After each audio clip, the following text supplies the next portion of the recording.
नमस्कार दादा. नमस्कार. नाव काय आपलं? माझं नाव बापू जालिंदर जावेद.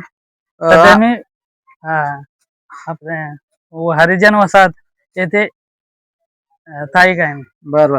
आम्ही आता पळसखेल मध्ये आहे. पळसखेल मध्ये गाड्या आम्हाला प्रचाराच्या भरपूर दिसतात. नक्की काय भानगड आहे? कशाच्या गाड्या आहेत हो या? कारण की आता जिल्हा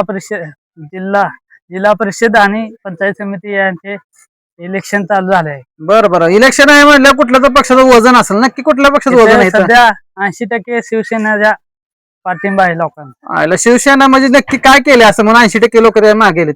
सोय भैयाने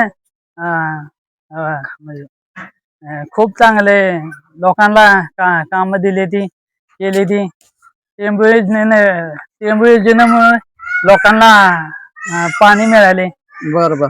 आता ह्या गटात नक्की उमेदवार कोणाकोणाचे आहे माहिती आहे का? जिल्हा परिषदला सध्या पृथ्वीराज भैया पाटील आणि पंचायत समितीला? यांचा मुलगा आहे. आणि पंचायत समितीची? पंचायत समितीला आवळे दिलीप हेगडे हे ओके. उभा आहे. तुम्हाला काय वाटतं एक युवक म्हणून बाबा पळसखेल मध्ये किती टक्के मतदान होईल हो? ते सर्वसाधारण 70 ते 70% तर शिवसेनेला पाठिंबा असल्यामुळे मी शिवसेनेला विजय घोषित करतो.